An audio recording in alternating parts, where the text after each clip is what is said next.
कि हमारे देश में आज़ादी के बाद एक ऐसा वर्ग उत्पन्न हुआ जिसने धर्म को ही एक अलग दृष्टि से देखना शुरू किया, भारतीय संस्कृति को एक अलग दृष्टि से देखना प्रारंभ किया और भारतीय संस्कृति, भारतीय धर्म, वैदिक वाङ्मय के प्रति एक नफरत का भाव इस देश के अंदर बोया गया, उसका बीज वपन किया गया, जिसका नतीजा आज तक भारत भुगत रहा है। और आज संपूर्ण विश्व में 3 विचारधाराएं काम कर रही हैं। एक तो इस्लाम के मानने वालों का एक पंथवाद, संप्रदायवाद का भाव है, और दूसरा ईसाईयत का विचार है, और तीसरा विचार जो एक पूरे विश्व में काम कर रहा है वह वैदिक विचार है, आर्य विचार है, या हिंदुत्व का विचार है, या उसको भारतीय संस्कृति की बात कर लें। तो ये 3 विचारधाराएं संपूर्ण विश्व में कार्य कर रही हैं और इन विचारधाराओं के अंतर्गत ही परस्पर संघर्ष की स्थिति बनी हुई है। जो पश्चिम का ईसाईयत का विचार है वह एक पंथवाद का सांप्रदायिक विचार है। वह चाहता है कि संपूर्ण विश्व पर जो है एकमात्र ईसाईयत का बोलबाला हो। उनका अपना यह दर्शन है, उनका अपना ये चिंतन है, और इसके लिए वो कुछ भी करने के लिए तैयार है। विगत कालखंड में जब ईसाइयों का इस देश में पदार्पण हुआ, ईस्ट इंडिया कंपनी का हाथ पकड़ करके छूटे रुस्तम इस देश के अंदर ईसाई धर्म प्रचारक भी आए और उन्होंने व्यापार के साथ साथ ईसाईयत का भी प्रचार और प्रसार किया। उनका एक लक्ष्य था और वो जानते थे कि किसी देश को लंबे समय तक गुलाम बनाए रखना है तो उसकी संस्कृति को नेस्तनाबूद कर दिया जाए, उसकी सभ्यता को चौपट कर दिया जाए। और इसी सूत्र को थाम करके पाश्चात्य विचारकों ने, ईसाई धर्म के मानने वालों ने, भारत पर अंग्रेजियत के रूप में अपनी सत्ता को थोपने वाले लोगों ने कार्य करना प्रारंभ किया।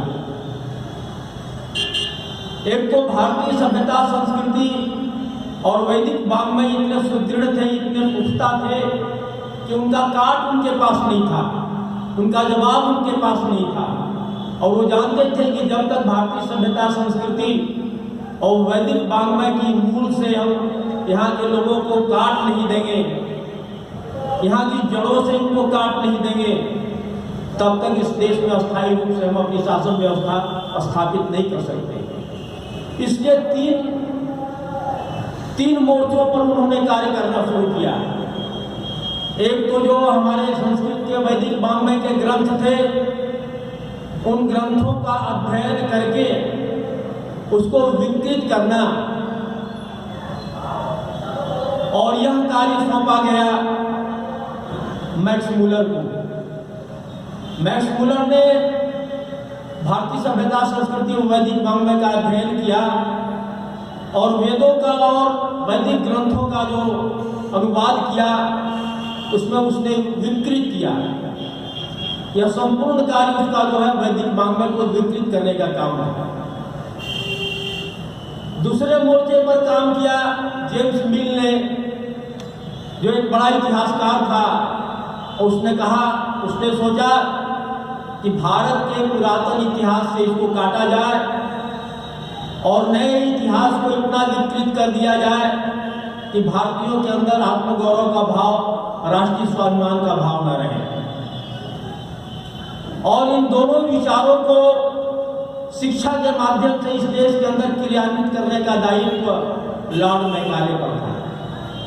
लॉर्ड मैकाले ने जो भारतीय सभ्यता, संस्कृति को विकृत करने का कार्य मैक्स मूलर ने किया, और जेम्स मिल ने जो भारतीय इतिहास को पाश्चात्य दृष्टि से लिख करके यहाँ की सभ्यता, संस्कृति को निर्मूल करने का कार्य किया।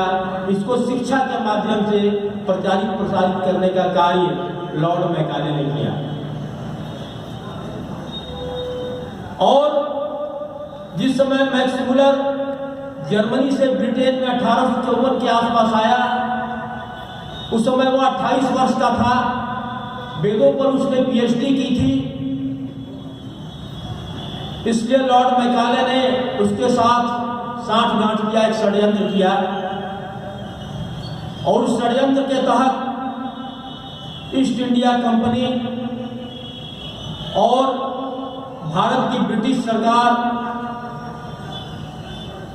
और बोर्डन कमिटी ने जो है मिल करके एक स्कॉलरशिप उसको दिया ताकि वह इस काम को अंजाम दे सके।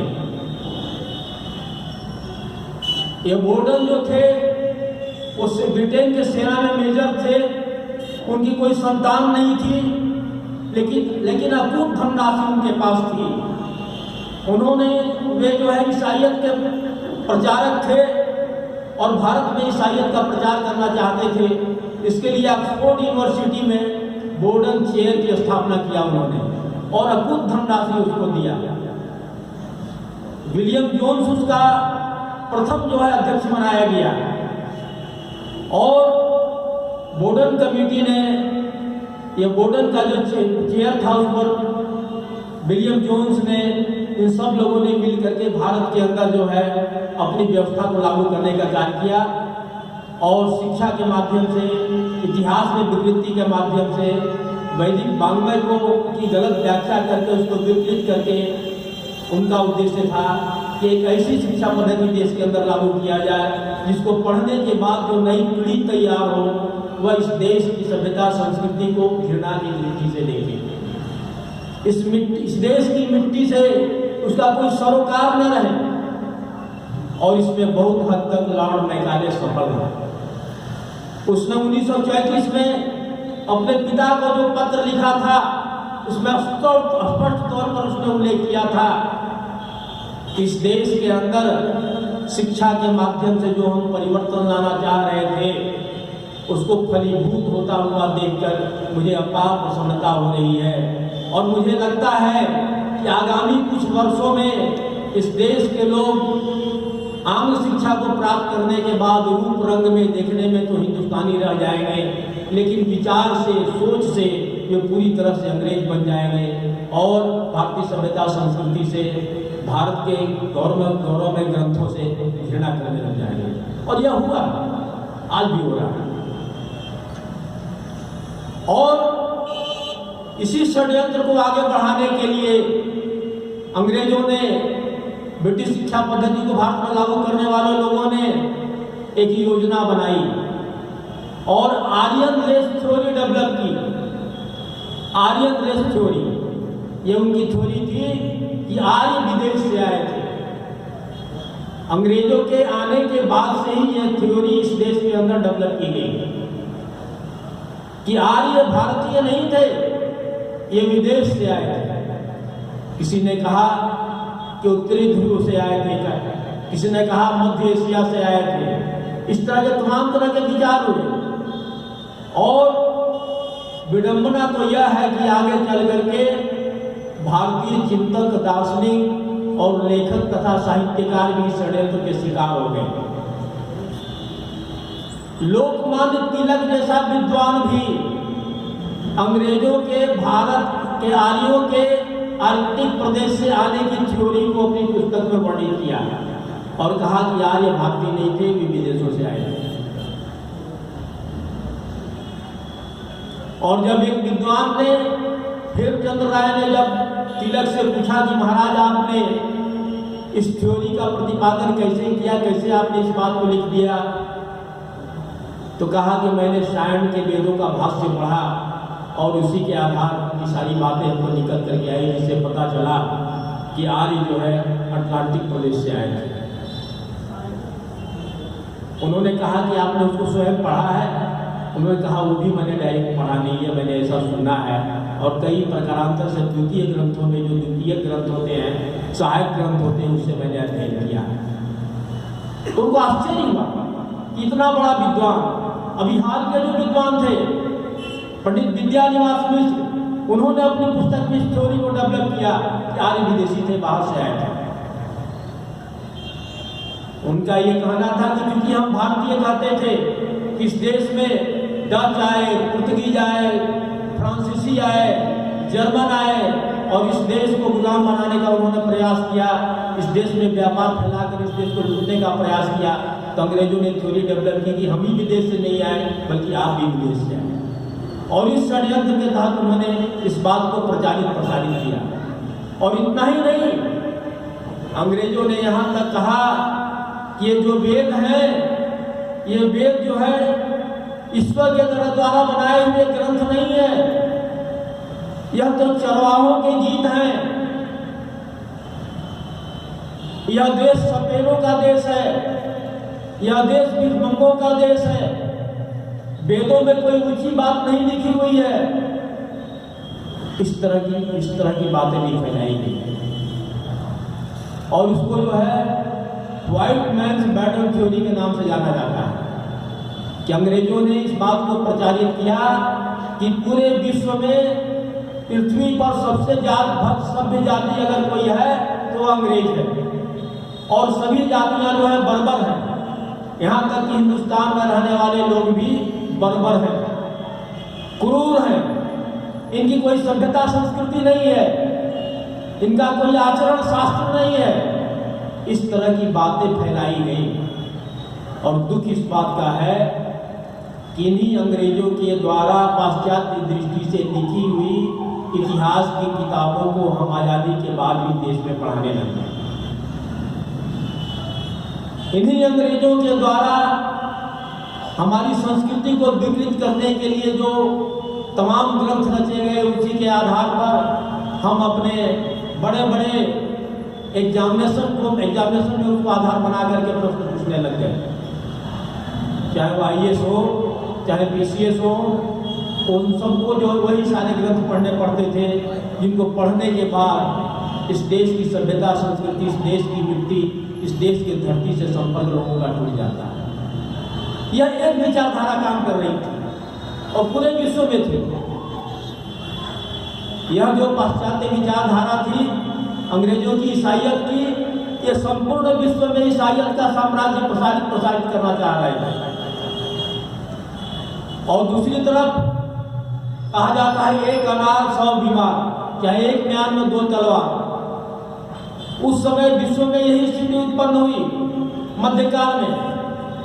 एक तरफ तो ईसा मसीह को मानने वाले ईसाई धर्म के अनुयायी संपूर्ण विश्व में ईसाइयत का साम्राज्य चाह रहे थे, ईसाई धर्म के नीचे सभी को लाना चाह रहे थे। दूसरे तरफ इस्लाम को मानने वाले लोग चाह रहे थे कि हम इस्लाम का परचम पूरे विश्व में ला रहे हैं और इस्लाम के झंडे के नीचे पूरा विश्व है। आपको जानकर आश्चर्य होगा कि लगभग 150 वर्षों तक पूरे यूरोप में धर्म युद्ध चला, जिसको हम इतिहास की किताबों में क्रूसेड के नाम से पढ़ते हैं। ईसाइयत और इस्लाम के बीच में एक खूनी संघर्ष लगभग 150 वर्षों तक हुआ। वह इसलिए कि हम वो चाहते थे कि इस्लाम का साम्राज्य इस विश्व में स्थापित हो और ईसाइयत को मानने वाले चाह रहे थे कि ईसाइयत का साम्राज्य स्थापित हो। इस तरह की दोनों विचारधाराएं थी और ये इस्लाम को मानने वाले लोगों ने कहा कि जो लोग इस्लाम को नहीं मानते हैं, जो देश इस्लाम के कानून के मुताबिक नहीं चलता है, वह दारुल हरब है, और जो इस्लाम के कानून के अनुसार जो देश संचालित होता है वो दारुल इस्लाम है। और हर मुसलमान का यह दायित्व है, कर्तव्य है कि दारुल हर्ब को दारुल इस्लाम बनाने के लिए जिहाद करे, संघर्ष करे। जिहाद का क्या अर्थ होता है, क्या तात्पर्य होता है?